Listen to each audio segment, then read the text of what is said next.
नमस्कार दोस्तों, स्वागत है आप सभी का लर्नर्स पोडियम यूट्यूब चैनल पे। और आज है डेट 2 जुलाई 2025 और हम डिस्कस करेंगे वेरियस इंपॉर्टेंट आर्टिकल्स जो कि रिलेवेंट होते हैं यूपीएससी सिविल सर्विसेज के लिए। स्टेट पीसीएस की बात करो या अदर वेरियस कॉम्पिटिटिव एग्जाम्स की बात करो जिनके अंदर करंट अफेयर की वेटेज काफ़ी बढ़ जाती है।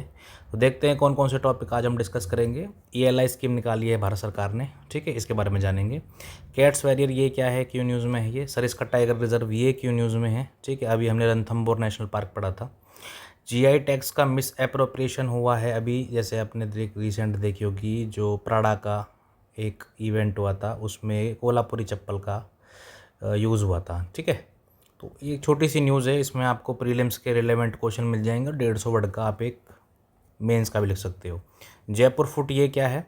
कोल मिनिस्ट्री ने एक्सप्लोरेशन मॉड्यूल नया लॉन्च किया है, इसके बारे में जानेंगे। प्रीलिम्स की न्यूज़ है ये।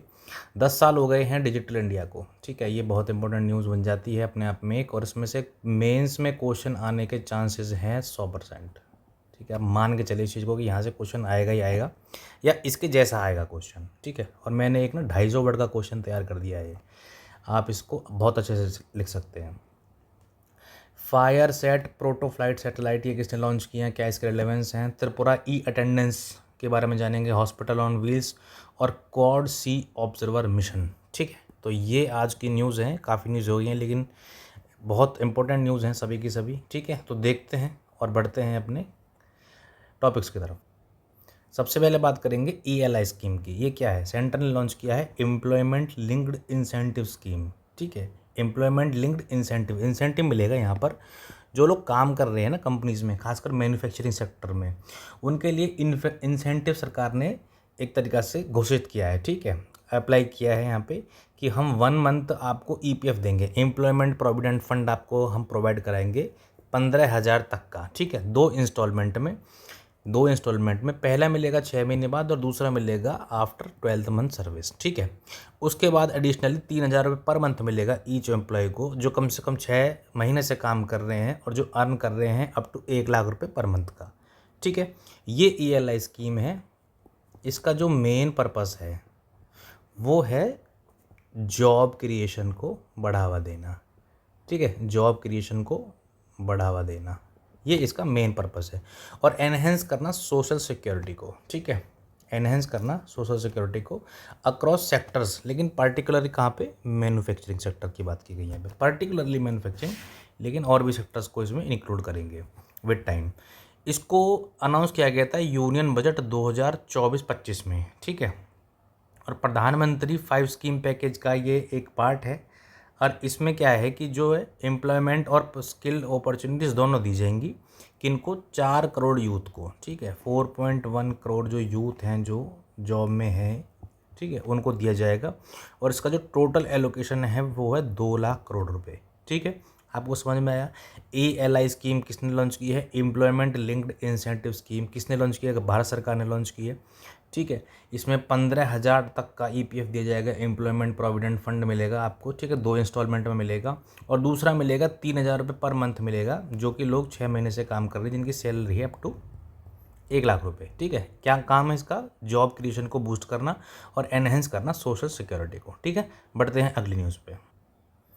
ये त्रिपुरा गवर्नमेंट ने, त्रिपुरा काफ़ी न्यूज़ में है, ठीक है, त्रिपुरा ने लॉन्च किया है ई अटेंडेंस। ई अटेंडेंस क्या है इनका कि जितने भी गवर्नमेंट टीचर्स हैं, गवर्नमेंट स्कूल्स में जितने भी टीचर हैं वो अपनी अटेंडेंस लगाएंगे, ई अटेंडेंस देंगे अपनी, ठीक है। और जो वो अटेंडेंस होगी वो एक्सेसिबल होगी रियल टाइम में, सीएम से लेकर सेक्रेटरी से लेकर डायरेक्टर तक, ठीक है। तो ये एक बहुत अच्छा इनिशिएटिव है क्योंकि जो भारत में जो सरकारी स्कूल हैं, बड़े शहरों को तो छोड़ दीजिए, लेकिन अगर हम छोटे रिमोट एरियाज़ की बात करें, जो रिमोट एरियाज़ में जो स्कूल हैं उनके अंदर जो टीचर की प्रेजेंस है, अटेंडेंस है, वो बहुत कम है, ठीक है। फॉर ग्रांटेड ले लेते हैं क्लासेस को, नहीं लेते हैं, बैठे रहते हैं या काम नहीं करते हैं, आते ही नहीं हैं स्कूल, बहुत सी जगहों पे तो सोते रहते हैं, आपने वीडियो देखा होगा, ठीक है।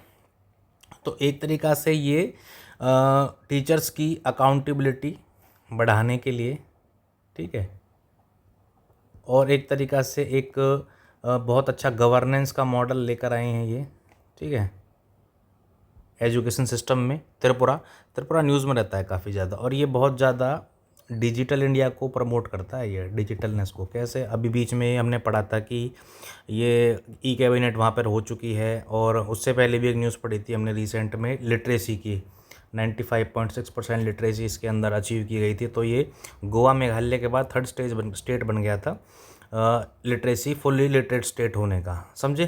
तो ये है ई अटेंडेंस, टीचर्स के लिए लॉन्च किया गया है, और जो कि गवर्नमेंट स्कूल्स में जो है एक तरीक़ा से मैंडेटरी हो गया है आज के टाइम में। और ये ई अटेंडेंस सिर्फ टीचर्स के लिए है, ठीक है, उनकी अटेंडेंस को मॉनिटर करने के लिए, मॉनिटर, समझे। तो गवर्नेंस के लिए बहुत अच्छा हो जाता है। आप अपना मेंस में इसको यूज़ कर सकते हैं, मेंस में यूज़ कर सकते हैं आप इसको डाटा के तौर पे, ठीक है। बढ़ते हैं अगली न्यूज़ पे। एक ये है गवर्नेंस के लिए क्वेश्चन, गवर्नेंस के लिए एक मेंस एनरिचमेंट के लिए आप इसको यूज़ कर सकते हैं कि जो झारखंड है सरकार, उसने एक नया इनिशिएटिव लॉन्च किया है, wheel on hospitals, wheel hospital on wheels. Hospital on wheels कैसे है कि एक बस होगी, उसके अंदर अपने डॉक्टर्स होंगे, ठीक है, एक टीम होगी जो डायग्नोस टीम होती है, जो आपका ब्लड वगैरह चेक करती है, ये अपना होंगे यहाँ पे, ठीक है। तो ये क्या करेंगे कि इसमें फोकस रहेगा gynaecology, maternal and child health, general medicine, consultation offer करेंगे, डायग्नोस्टिक होगी और अवेयरनेस कैंप फैलाएंगे, जो कि रिमोट एरियाज़ में जहाँ पर एक्सेसिबिलिटी नहीं है, ठीक है, जहाँ पर एक्सेसिबिलिटी नहीं है हॉस्पिटल्स की, प्राइमरी हेल्थ सेंटर्स की, जहाँ पर जो थोड़ा सा अभी हल्का है, वहाँ पर ये मॉडल जो हॉस्पिटल्स का है, वहाँ पर इतना ज़्यादा बड़ा काम नहीं है, जिनमें हॉस्पिटल्स का रिमोट एरियाज़ हैं, ठीक है, ट्राइबल एरियाज़ हैं, तो उनमें ये काम करेगी झारखंड सरकार। हॉस्पिटल्स ऑन व्हील्स लेकर आई है इनिशिएटिव ये, ठीक है। और इसको आप गवर्नेंस के तौर पे यूज़ कर सकते हैं कि और इस तरीक़ा के और भी राज्यों में और भी स्टेट्स में इस तरीक़ा का एक इनिशिएटिव स्टार्ट किया जाना चाहिए, जैसे कि झारखंड के अंदर हुआ है, ठीक है। तो अनडिजर्व कम्युनिटीज़ को डायरेक्टली ऑब्जर्व करने के लिए ये यहाँ पे इनिशिएटिव स्टार्ट किया है, ठीक है। ये एक मैंने मेंस के लिए, मेंस में आप इसको ना एज डाटा के तरफ पे यूज़ कर सकते हैं, ठीक है, एनरिचमेंट के लिए। ये एक एक नंबर ही है आपको जो सिलेक्शन के करीब लेके जाएंगे, समझे। तो बढ़ते हैं अगली न्यूज़ पे। ये कोल मिनिस्ट्री ने लॉन्च किया है एक्सप्लोरेशन मॉड्यूल, ठीक है, और एक्सप्लोरेशन मॉड्यूल कोल मिनिस्ट्री ने लॉन्च किया है on SWCS portal, single window clearance system पे, ठीक है, पोर्टल पे कोल मिनिस्ट्री ने लॉन्च किया है 4 जुलाई 2025 को, ठीक है, लॉन्च करेंगे ये अभी। और ये क्या है, ये जो सबमिशन होता है ना, अगर कोई इंसान, कोई व्यक्ति, ठीक है, अपना ऑक्शन करना चाहता है कोल एक्सप्लोरेशन में, तो यहाँ पर वो डिजिटली सबमिट कर पाएगा, ठीक है, जो भी उसकी डिमांड्स हैं, जो भी उसकी बिड है, ठीक है, तो उसको डिजिटली सबमिट करवाएगा, जो डायरेक्टली मिनिस्ट्री में जाके सबमिट होगी। उसमें कोई बीच में मिडल मैन होगा नहीं। मिडल मैन तो भारत सरकार वैसे भी जब से डिजिटल इंडिया लेकर आई है, मिडल मैन का तो कॉन्सेप्ट ख़त्म कर दिया है। और उसमें क्या होगा, सबमिट करने के बाद ट्रैकिंग होगी, ठीक है, आप ट्रैकिंग कर सकते हैं अपने उसको, और अप्रूवल मिलता है नहीं मिलता है, किसको मिला है वो आप जान सकते हैं। तो ये कोल मिनिस्ट्री के अंदर सरकार लेकर आई है फॉर किसके लिए, फास्टर ट्रांसपेरेंट एक्सप्लोरेशन अप्रूवल्स, ठीक है। अपने जो अप्रूवल्स, जो अपने एक्सप्लोरेशन प्रपोजल्स हैं, उसको ऑनलाइन सबमिट कीजिए, और उसके बाद अपना जो मिनिस्ट्री है वो उसको प्रोसेस करेगी। इससे आपका जो है जितना भी वो है फास्टर रहेगा, ट्रांसपेरेंट रहेगा, और अपना ट्रैक कर सकते हैं आप उसको, ठीक है, ट्रैक कर सकते हैं। तो ये एक्सप्लोरेशन मॉड्यूल लेकर आए हैं कोल मिनिस्ट्री, ठीक है। बढ़ते हैं अगली न्यूज़। डिफेंस के काफ़ी क्वेश्चंस आ जाते हैं रोज़, तो इम्पोर्टेंट भी बहुत हो जाता है, ठीक है। अगर आप बात करें किसी आर्म फोर्सेस एग्ज़ाम की, या फिर CAPF की, या UPSC की भी, जब ब्रह्मोस मिसाइल से क्वेश्चन पूछ सकता है, आकाश मिसाइल से क्वेश्चन प्रीलिम्स के अंदर आया है, आकाश मिसाइल के ऊपर, ठीक है, और ब्रह्मोस के ऊपर मेंस में क्वेश्चन आया है, तो पूछ सकते हैं कहीं से भी। तो आपके लिए ना ये टॉपिक इंपॉर्टेंट हो जाते हैं, ठीक है। कैट्स वैरियर है, कैट्स वैरियर क्या है, ये एक AI powered unmanned combat aerial vehicle है, ड्रोन है ये एक, ठीक है, अनमैन्ड है तो ड्रोन है ये किसने बनाया है, ये बनाया है हिंदुस्तान एरोनॉटिक्स लिमिटेड ने, ठीक है, HAL ने। किसके अंडर बनाया है ये, एक प्रोग्राम है जिसका नाम है कॉम्बैट एयर टीमिंग सिस्टम, जिसको कैट्स कहते हैं, ठीक है, कैट्स। अगर आपसे पूछ लेता है कि ये कैट्स वैरियर क्या है, कैट्स वेरियर आपसे पूछ लेंगे कैट्स वेरियर क्या है, ठीक है, और आपको ऑप्शंस देंगे कि ये WHO की ऐसी ऑर्गेनाइजेशंस है जो वैक्सीनेशन का काम करती है। वॉरियर से आप शायद लगाए कर पाएंगे कुछ, ठीक है। दूसरा दे देंगे कि ये कोई पीस कीपिंग मिशन है, ठीक है, वॉरियर है। तीसरा दे देंगे कि ये एक अनमैन्ड कॉम्बैट एयर व्हीकल है। आप सोचेंगे कि यार ये तो ये दो ज़्यादा कन्विंसिंग लग रहे हैं, ठीक है, ये UN का ज़्यादा कन्विंसिंग लग रहा है वैक्सीनेशन का, और ये पीस कीपिंग मिशन का ज़्यादा कन्विंसिंग लग रहा है। ये UCAV है, अनमैन्ड कॉम्बैट एयर व्हीकल, ठीक है। चौथा आपको दे देंगे कि ये अपना कोई जो टाइगर है, ठीक है, टाइगर हैं, बिग कैट्स हैं, उनके कंजर्वेशन के लिए साउथ एशिया में एक इनिशिएटिव स्टार्ट किया था। अब आप बताओ आप इसमें क्या लिखोगे, ठीक है। आपको चारों ऑप्शन तो ऐसे ही मिलते हैं ना UPSC के अंदर, आपको शायद लिखने में समझ में नहीं आ रहा, लेकिन मैं बोल के बता रहा हूँ, आप उसको समझ जाना कि कैट्स वेरियर अगर आपसे पूछ लिया कि ये है क्या है, एक पूछ लिया कि ये UN का मिशन है वैक्सीनेशन का, ठीक है, दूसरा पीस कीपिंग मिशन है अफ्रीका के अंदर, तीसरा आपको बता दिया कि ये अनमैन्ड कॉम्बैट एयर व्हीकल है, ठीक है, हॉल के द्वारा इसको बनाया गया है, हिंदुस्तान एरोनॉटिक्स लिमिटेड द्वारा, और चौथा आपको बता देंगे जो बिग कैट्स हैं, टाइगर पॉपुलेशन या फिर कोई और भी बिग कैट्स हो गई, उनके कंजर्वेशन के लिए साउथ एशिया के अंदर एक इनिशिएटिव लिया गया है ये, ठीक है, कंट्रीज़ द्वारा। आप इसमें कन्फ्यूज हो जाओगे, तो इसलिए ना जानने जरूरी होते हैं। और UPSC जो है ना ऐसे क्वेश्चंस को बहुत उठाती है जहाँ पे ना आपको कन्फ्यूजन क्रिएट किया जा सके शब्द से जहाँ कन्फ्यूजन, जहाँ वर्ड्स से कन्फ्यूजन क्रिएट की जा सकती है ना, UPSC उसमें नंबर 1 है, ठीक है। तो आपको पता होना चाहिए इस तरह के कि ये हमने पूछा क्या था, हमने पढ़ा क्या था। ये ऑपरेट कहाँ करेगा, अब जैसे तेजस विमान है, ठीक है, तेजस को उड़ाते हैं, पायलट उड़ाते हैं, तो ये उसके साथ में चलेगा ये, ठीक है, उसके साथ में चलेगा ये, उसके साथ में उड़ेगा ये, ठीक है, operate alongside man fighter Tejas, ठीक है। और ये कैपेबल होगा कंडक्टिंग रिकन्सिनेंस को, इलेक्ट्रॉनिक वारफेयर को, और प्रिसीजन स्ट्राइक मिशंस को, ठीक है।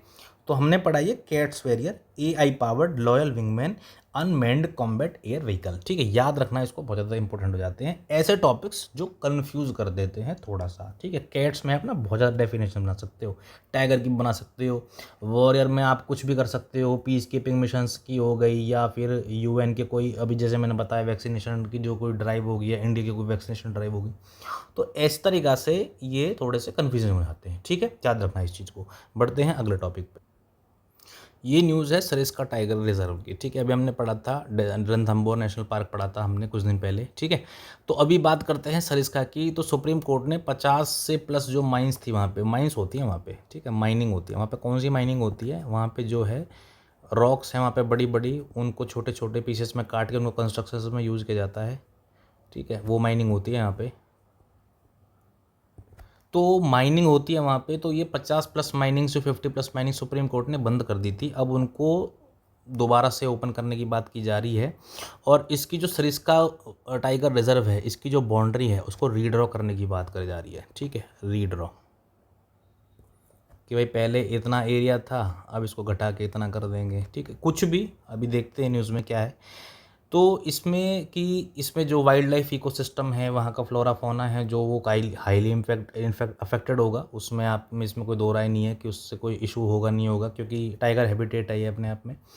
तो कितना एरिया लेके जाएंगे इसमें, 48.39 स्क्वायर किलोमीटर के एरिया है जो कम कर दिया जाएगा, ठीक है, माइनिंग का।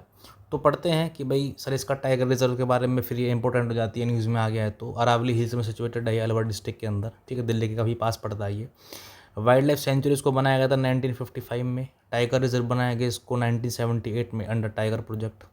और इसके अंदर काफ़ी ज़्यादा रूइन टेम्पल्स हैं, ठीक है, फोर्ट्स हैं, पेवेलियंस हैं और पैलेसेस हैं। कंकरवर्दी फोर्ट इसी के अंदर है। अगर कहीं से क्वेश्चन आपको पूछ ले कि इनमें से कंकरवर्दी फोर्ट किसके अंदर है, तो वो अपना इसके अंदर रहता है, टाइगर रिजर्व के अंदर। Historically known as prison of Mughal emperor Dara Shikoh, imprison किया गया था इसको औरंगजेब द्वारा। और एक पांडुपुल हनुमान मंदिर भी पड़ता है आपको, पांडवास के टाइम की जो स्टोरी है कि हनुमान जी और जब पांडव मिले थे, तो यहाँ पे पांडुपुल मंदिर बनता है, पांडुपुल मंदिर बनता है यहाँ पे, हनुमान टेम्पल। और फ्लोरा फौना आपको पता ही है, यहाँ पे रॉकी लैंडस्केप है, एरिड स्क्रब थॉर्न फॉरेस्ट है, ग्रासलैंड है कहीं जगहों पर, क्लिफ्स हैं, चोटियाँ हैं छोटी मोटी, सेमी डेसिडियस फॉरेस्ट है। और ढोक ट्रीज़ की हमने बात की थी रणथंभौर के अंदर भी, ठीक है, रणथंभौर के अंदर भी। तो वेजिटेशन तो एक जैसा ही हो सकता है क्योंकि राजस्थान है, ठीक है। और सलार, कदिया, गोल, बेर, बनियन, गूगल, बम्बू, केर, ये इसमें यहाँ पर डोमिनेंट फ्लोरा है। बात करें फौना की, Bengal tiger, leopards, sambar, chital, nilgai, antelopes, wild boar, hyenas, jungle cat यहाँ पर देखने को मिल जाती है। तो न्यूज़ क्या है कि जो अगर आप देखें कि जो पहाड़ों पे अभी क्या हो रहा है कि उसके नाम पे, उसमें डेवलपमेंट के नाम पे चार धाम प्रोजेक्ट बनाया गया सरकार का। देखो बहुत अच्छा इनिशिएटिव था, लेकिन वहाँ पर कितना डिस्ट्रक्शन हुआ, वो लोकल्स वहाँ पर कंप्लेंट करते हैं, ठीक है। क्रैक्स देखी गई उत्तराखंड में, घरों में पूरे में क्रैश आ गए थे। कौन सा प्लेस था वो? गंगोत्री में, उत्तरकाशी में। इसी तरीक़ा से राजस्थान के अंदर देखा जा रहा है कि अब माइनिंग ऑपरेशन, जो माइनिंग्स थी जो वहाँ पर, वो उसको रीओपन कर देंगे। तो अभी टाइगर पॉपुलेशन तो बढ़ रही है वहाँ पे, तो ये काफ़ी सेंसिटिव इशू हो जाता है। देखते हैं आगे कोई न्यूज़ आती है इसके बारे में तो हम अच्छे से डिस्कस करेंगे उसके बारे में। फ़िलहाल जानना इतना इंपॉर्टेंट हो जाता है कि सरिस्का टाइगर रिजर्व न्यूज़ में है, ठीक है। उसके बारे में हमको इतना पता होना चाहिए कहाँ पर पड़ता है, कौन सी डिस्ट्रिक्ट में पड़ता है, फ्लोरा फौना कौन सा है। ये रहा सरिस्का, ये रहा डेजर्ट, ये इसके ऊपर क्वेश्चन आ चुका है प्रीवियस ईयर में, मैंने उस दिन भी डिस्कस किया था। कोलदेव घाना है इसके अंदर नेशनल पार्क, और ये मुकुंद्रा कन्फ्यूज़ मत होना, कहीं साउथ का कोई नाम सोच लो। ये साउथ का नहीं है, राजस्थान का है, ठीक है। साउथ का नहीं है, राजस्थान का है ये मुकुंद्रा, ठीक है। रणथंबोर नेशनल पार्क हमने पढ़ा दिया था प्रीवियस लेक्चर में एक में। बढ़ते हैं अगली न्यूज़ पे। ये एक सैटेलाइट है जो किसने इसको लॉन्च किया है? इसको एक यूएस का एरोस्पेस स्टार्टअप है, इसका नाम है मून स्पेस, ठीक है। ये एरोस्पेस स्टार्टअप है,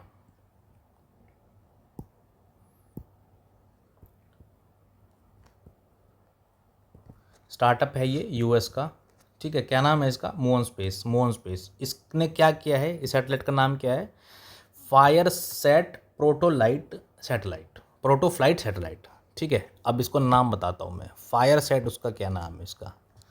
फायर सैटेलाइट। इसको अगर मैं थोड़ा ब्रेक करूँ तो ये फायर सैटेलाइट निकल के आता है। ये क्या करेगा? ये डिटेक्ट्स करेगा वाइल्ड फायर को। पहली बात तो इसके जो सबसे, इसने अभी पहले अपनी एक इमेज जनरेट करके दी थी, खींच के दी थी ऊपर से। ये जो वाइल्ड फायर्स आजकल बहुत ज़्यादा बढ़ रही हैं जंगलों में, और साउथ अमेरिका में हो गया था, कैलिफोर्निया में हो गया था। वो देखे होंगे आपने, बड़े बड़े जो सेलिब्रिटीज़ थे यूएस हॉलीवुड के, उनके घर, उनके मैंसन्स, उनके बहुत बड़े बड़े बंगलों जल के खाक हो गए थे। कई कई महीने चली थी वो आग। तो इस तरीक़ा से इनकी इम्पोर्टेंस जो है बहुत बढ़ जाती है ऐसी सैटेलाइट्स की, जो 20 मिनट में अर्थ का एक चक्कर काट ले पूरा। और कहीं पे भी अगर वाइल्ड फायर दिख रही है उसको, छोटी बड़ी किसी भी प्रकार की, तो उसको अर्ली डिटेक्शन उसका कर ले।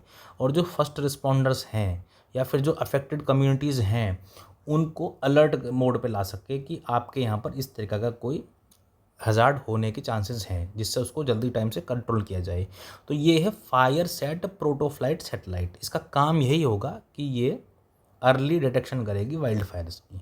बहुत ज़्यादा इंपॉर्टेंट हो जाती है। इंडिया में भी राजस्थान के अंदर, राजस्थान नहीं, उत्तराखंड के अंदर बीच में फायर लग गई थी जंगलों के अंदर, नैनीताल के आसपास, और उत्तराखंड में भी लग, उसमें हिमाचल प्रदेश में भी लग गई थी, ठीक है। तो ये इंपॉर्टेंट हो जाते हैं, इसलिए इस प्रकार की सैटेलाइट जो 20 मिनट में पूरे में अर्थ का चक्कर काट लें।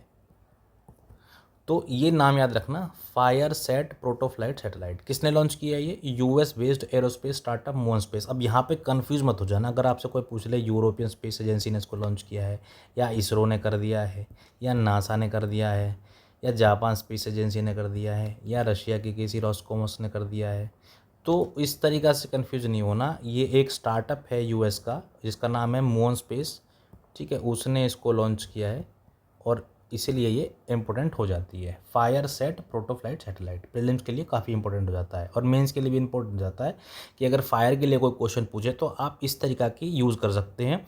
और हम बोल सकते हैं कि इंडिया को भी इस तरीक़ा की कोई एक लोकल एरिया में अपना एक जो इंडिया को कवर कर सके या साउथ एशिया को कवर कर सके, इस तरीके की सैटेलाइट हमको लॉन्च करनी चाहिए। इसरो तो इस टाइम पे बहुत ज़्यादा इस मामले में एडवांस हो चुका है, समझे। तो ये हमने पढ़ा इसके बारे में, समझे। अगली न्यूज़ पे बढ़ते हैं अब। अगली न्यूज़ है क्वाड के बारे में। क्वाड ने क्या किया है? क्वाड जो ये देश हैं 4, यूएसए हो गया, और ये अपना नॉर्थ अमेरिका है, नॉर्थ अमेरिका है, ये साउथ अमेरिका है। हमेशा आदत वैसी रहती है पढ़ने की कि अमेरिका इस तरफ होता है। ये अपना इंडिया है, ये जापान है और ये ऑस्ट्रेलिया है। 4 कंट्रीज़ आपको पता ही होगा।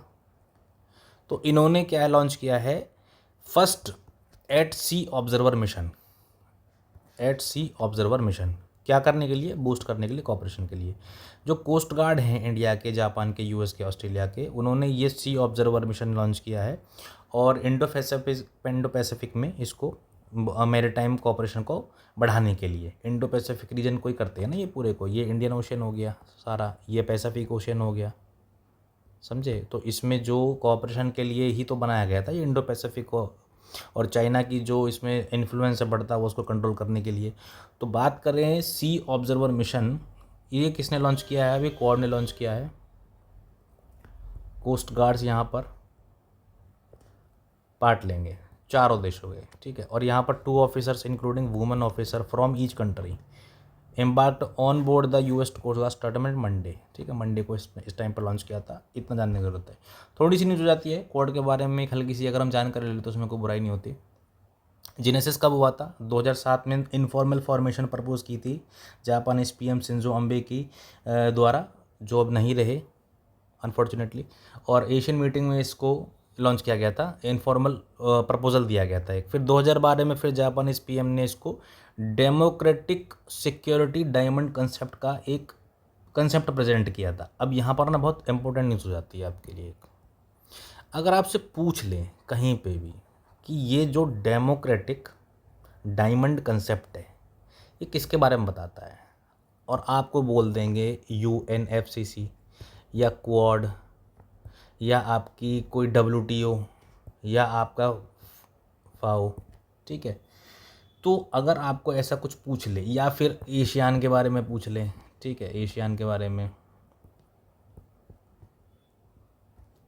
क्वाड दे दें कंफ्यूज करने के लिए और ज़्यादा, या आपको कुछ और दे दें, बिम्स्टेक दे दें, तो आपको पता होना चाहिए कि ये जो डेमोक्रेटिक सिक्योरिटी डायमंड कंसेप्ट है ना, ये क्वाड के लिए है, जो कंसेप्ट दिया गया था जापानीज प्राइम मिनिस्टर के द्वारा। आपको याद रखना है प्रीलिम्स के लिए, समझे। तो 2017 में इसको रिवाइटलाइज किया गया था चारों नेशंस द्वारा एक एस्टेब्लिश करने के लिए rule based international order in response to counter China, ठीक है। पहली बार इनका टॉक यहाँ पे हेल्ड हुआ था।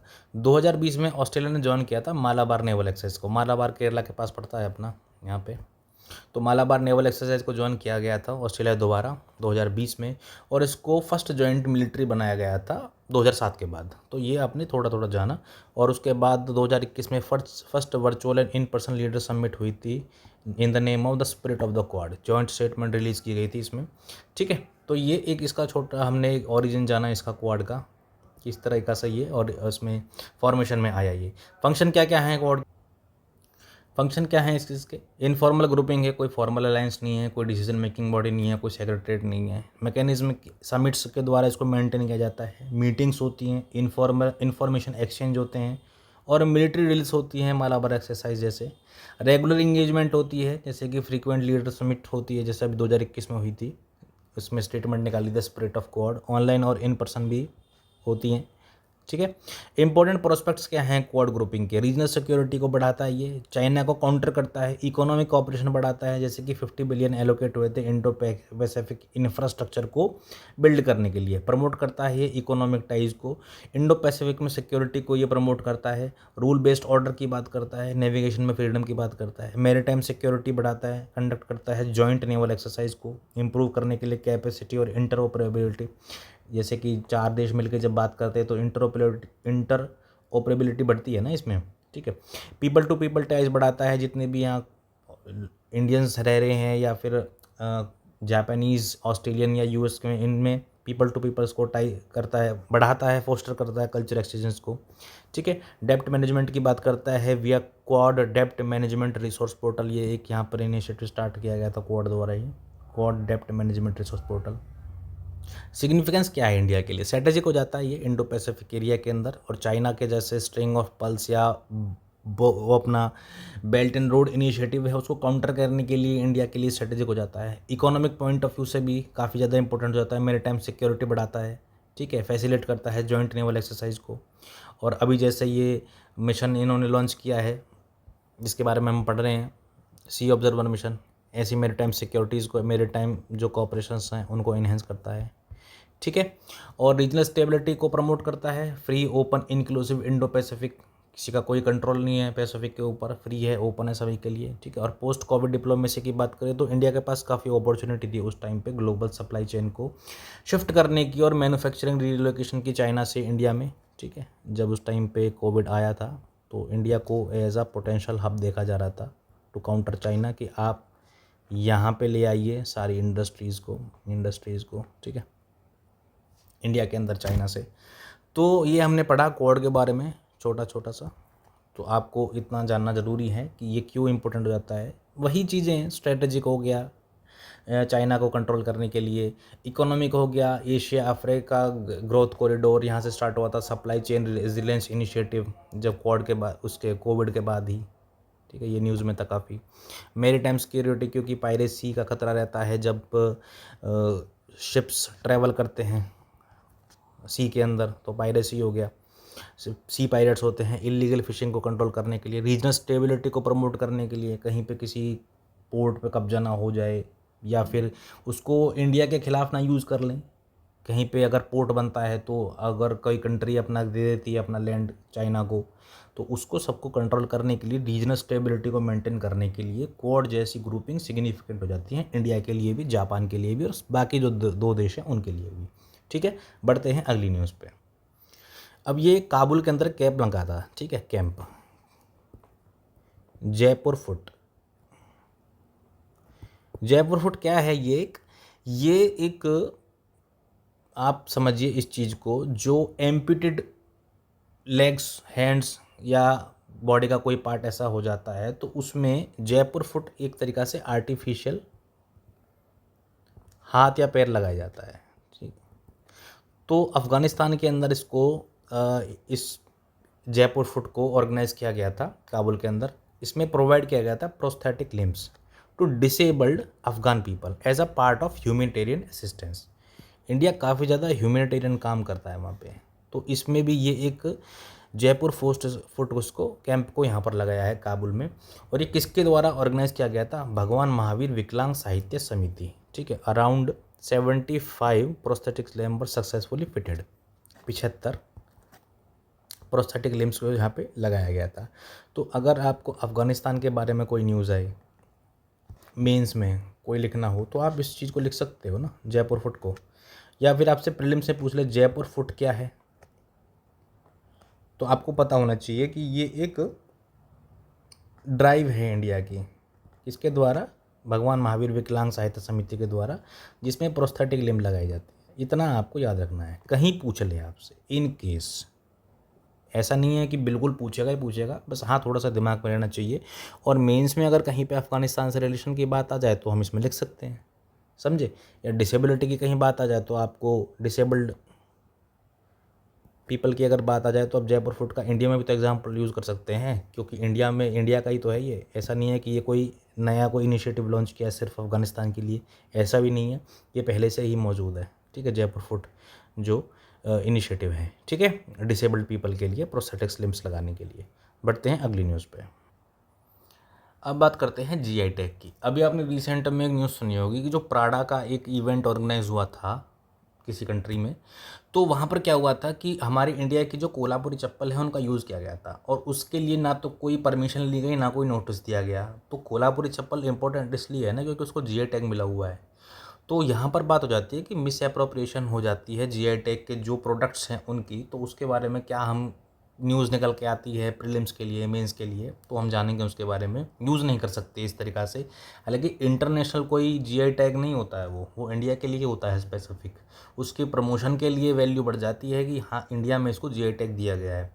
तो बढ़ते हैं इसके बारे में। और पहले जब से जीआई टैग नहीं था तब से तो कोई कार्रवाई भी नहीं होती थी इंडिया में। जब 2003 में जब जीआई टैग को हम लेकर आए थे, उसके बाद से ही हम लायबल हो गए हैं कहने के लिए कि आप इसको यूज़ नहीं कीजिए, हम सवाल उठा सकते हैं डब्ल्यूटीए के अंदर, ठीक है। तो जीआई टैग होता क्या है? एक साइन होता है प्रोडक्ट पे यूज़ जिनके पास एक स्पेसिफिक जोग्राफिकल ओरिजिन होता है या फिर कोई क्वालिटी या रेपुटेशन होती है उनके ओरिजिन के द्वारा, ठीक है। Characteristics based on place of origin, 658 registered GI goods हैं, जीआई टैग गुड्स हैं इंडिया की, जैसे कि कोल्हापुरी चप्पल, Chanderi saris, Madhubani painting, Darjeeling T.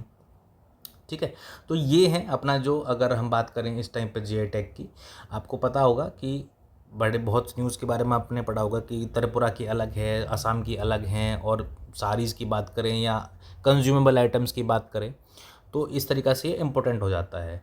Legal framework क्या है जीआई टैग के लिए? इंटरनेशनल की बात करें तो ट्रिप्स एग्रीमेंट जो है, ट्रिप्स जो 1995 में WTO जिसको लेकर आया था, ये एक इंटरनेशनल इंस्ट्रूमेंट है जो कि फ्रेमवर्क करता है स्पेसिफिक प्रोडक्ट्स के लिए। ठीक है, और पेरिस कन्वेंशन भी कवर करता है जीआई टैग को, ज्योग्राफिकल इंडिकेशन को पेरिस कन्वेंशन भी कवर करता है।